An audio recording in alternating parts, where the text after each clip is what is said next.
नमस्कार दोस्तों, planet times में आप सभी का स्वागत है। दोस्तों, हाल ही में इजरायल के पीएम नेतन्याहू और इजरायल के ट्विटर हैंडल ने एक ट्वीट किया है। दोनों ने यहाँ थैंक यू कहा है उन कंट्रीज को जिन्होंने इजरायल को सपोर्ट किया है, जिन्होंने ओपनली कहा है कि इजरायल के पास पूरा हक है खुद को डिफेंस करने का और आतंकवाद के खिलाफ लड़ने का। यहाँ पर आप देख सकते हैं कि 25 देशों के फ्लैग है और उसमें से यूएस भी शामिल है और उसके अलावा और कई देश भी शामिल है जैसे कि फ्रांस, जर्मनी, ब्राज़ील और कनाडा।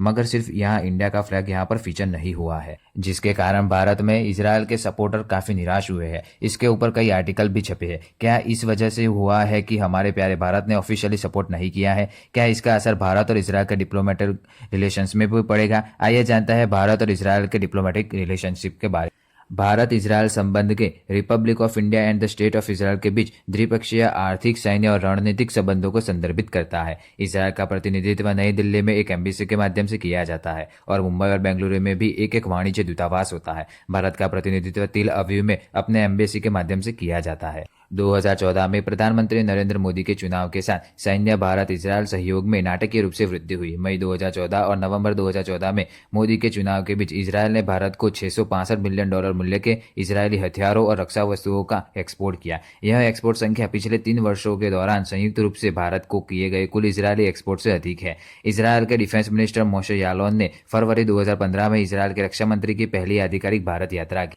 इजरायल इंपोर्ट ने युद्ध के समय आर्म्ड फोर्सेस की ऑपरेशनल एबिलिटी को आसान बना दिया। उदाहरण के लिए मिसाइल रक्षा प्रणालियों और गोला बारूद ने भारत और पाकिस्तान के बीच बालाकोट एयर स्ट्राइक के बाद के तनाव को नियंत्रित करने में महत्वपूर्ण भूमिका निभाई। Export oriented Israeli defence industry और संयुक्त उद्यम स्थापित करने के लिए इसका खुलापन रक्षा में मेक इन इंडिया और मेक विथ इंडिया दोनों का पूरक है। Israeli support in investment. Bharat में इजरायल के प्रमुख इन्वेस्टमेंट में renewable energy, telecom, real estate, water technologies आदि शामिल है और भारत में रिसर्च एंड डेवलपमेंट सेंटर या प्रोडक्शन यूनिट्स भी स्थापित कर रहे हैं। भारत में इजरायल के इन्वेस्टमेंट की सीमा उपलब्ध नहीं है क्योंकि इनमें से अधिकांश सिंगापुर, यूएसए जैसे तीसरे देशों के माध्यम से भेजे जाते हैं। एजुकेशन। हाल के वर्षों में कई public and private Indian universities ने इजरायल के शैक्षणिक संस्थाओं के साथ एकेडमिक समझौते किए हैं। 2012 से इजरायल 3 वर्षों से सभी क्षेत्रों में भारत और चीन के स्टूडेंट्स को पोस्ट डॉक्टरेट स्कॉलरशिप प्रदान कर रहा है। संस्कृति। इजरायल भारत को उसकी संस्कृति और परंपरा के लिए जानते हैं, जिससे यह एक आकर्षक वैकल्पिक पर्यटन स्थल बन गया है। 2017 में भारतीय पर्यटक एशियाई देश से दूसरे सबसे बड़े पर्यटक बन गए।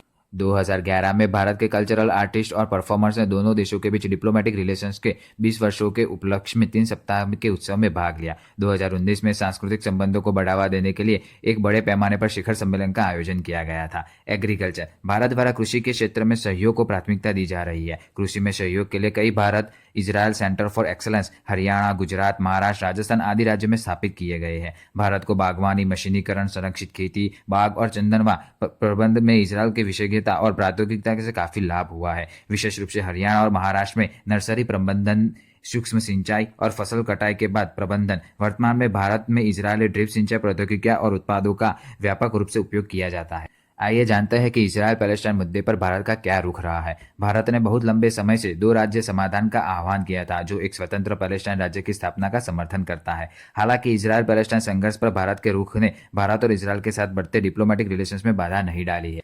फिर भी इजरायल के साथ हाल के घनिष्ठ संबंधों ने इस मुद्दे पर भारत को रुख को कमजोर कर दिया है। 2014 में भारत ने संयुक्त राष्ट्र के एक प्रस्ताव का समर्थन किया जिसने गाजा पट्टी में इजरायल द्वारा संचालित ऑपरेशन प्रोटेक्टिव एज के दौरान अधिकृत क्षेत्रों में एक अंतर्राष्ट्रीय मानवीय और मानवाधिकार कानून के उल्लंघन की जांच के लिए एक जांच आयोग की स्थापना की। हालांकि भारत सरकार ने पहले की प्रथाओं के विपरीत इजरायल की कार्रवाई की निंदा करते हुए संसद में एक प्रस्ताव पारित नहीं किया। संयुक्त राष्ट्र मानवाधिकार आयोग में भारत ने उसी जांच आयोग की रिपोर्ट का स्वागत करने वाले प्रस्ताव से परहेज किया, जिससे पहली बार भारत ने संयुक्त राष्ट्र में इजरायल के खिलाफ मतदान करने से इनकार कर दिया। हालांकि भारत सरकार ने स्पष्ट किया कि इसका मतलब यह नहीं है कि पैलेस्टाइन के अलग राज्य के लिए भारत के पारंपरिक समर्थन में बदलाव आया है। फिर भी बढ़ते सामरिक संबंधों से यह स्पष्ट है कि भारत पैलेस्टाइन मुद्दे की वकालत करने से खुद को दूर कर रहा है। दोस्तों, आशा करता हूँ आपको ये वीडियो पसंद आया होगा और वीडियो को लाइक और शेयर करना मत भूलिएगा।